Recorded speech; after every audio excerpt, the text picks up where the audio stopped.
Hi everyone, Robin Robinson here again, and welcome back to another episode of the Complete Whiskey Course video edition. And today we're going to continue our discussion about distillation. Now, last time we were here, you remember we talked about our good friend, the pot still, which has been around since antiquity, and it's a pretty simple device. You put beer in the pot, put another pot on top of it, put a pipe here to collect the vapor, and you can actually start making all types of good stuff, including whiskey that comes out of that once you pour beer in there, okay? The problem with the pot still over the generations that it's what's called a batch system, which means I can't make any more until I finish the first one, which means I have to boil everything off, and then I have to, let the copper cool down, and then open up the pot and go in there and clean all of the spent grains out, and then put the beer back in and light the fires, and it's very, very, very inefficient, right? So over a period of about 100 or 150 years, and mostly in France, a number of inventors and tinkerers and people who were interested in creating something that was a little bit more efficient and that would actually distill continuously, right? So that you wouldn't have to have all of that stop and go and stop and go. And it eventually ended with a man named Blumenthal. And what Blumenthal had done is he had taken all of these other patents that had occurred before him and put them all together in essentially a single column. And this is the beginning of our modern column still distillation. Now, the patent was then picked up by a Scotsman named Robert Stein. And what he did was he tried to act, and oh, by the way, Blumenthal, this had nothing to do with whiskey or wine or anything. It was really all about how to separate sugar from sugar beets, right? So it had an industrial use.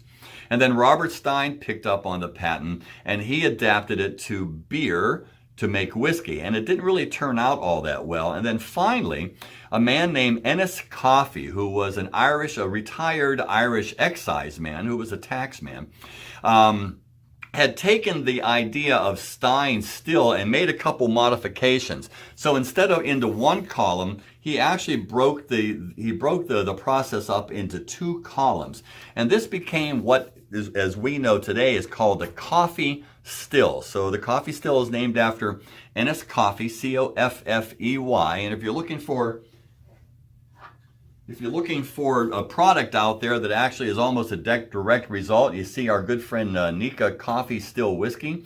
They're one of the few people who actually use one of the original coffee still designs they have on the back of the label right there. And in Japan, because of the naming laws, they're allowed to call it coffee still, right?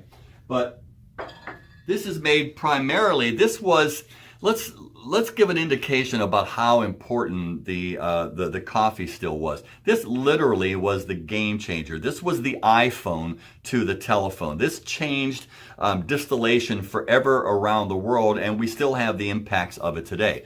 And why is that? Because now, with a minimum amount of labor, and I can actually make 7, 10, 15 times more of end product than I did in a pot still.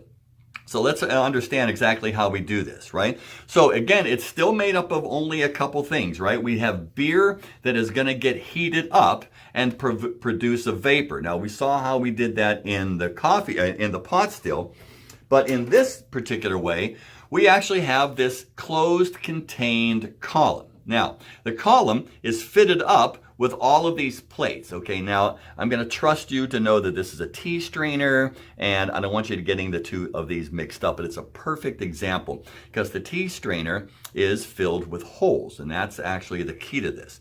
So inside of this column are all of these plates made out of copper, and the copper is filled with holes. Okay, so we've got a column that actually is working like that. Now, in the bottom of this, we're going to start pumping steam. And as we all know, steam rises up. And where does it rise up through? It rises up through all of those holes in the copper plates, right? At the same time, we're going to start pouring beer down from the top. And beer as a liquid is going to follow the laws of gravity. It's just going to keep coming down. So the beer is going to keep spilling down on these plates, and the steam is going to be coming up through. So in between each of these plates, we are going to have a contained system in between there. So here's 2 plates right there, and we have a contained system. As the beer falls down from one plate onto the next plate, the steam is rising up, and since this is all under pressure, we're actually now creating whiskey or alcohol. And we do that plate after plate after plate after plate after plate. Now, the big guys down in Kentucky or up in, when they're making grain whiskey in Ireland or Scotland or Japan or Canada, right? These stills can be anywhere between 30, 75 feet high. They could be 2-3 stories high, and they can contain up to about maybe 40 different plates in there.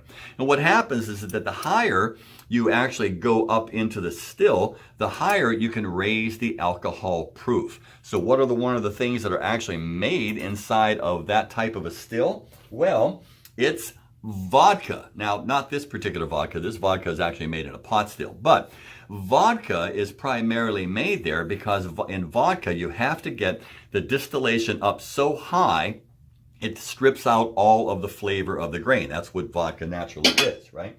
But who else is actually made in one of those stills? Well, it's actually most of Kentucky bourbon. Now, I know you've been down to Woodford Reserve and you saw the pot stills there, but that's only the stills they show you.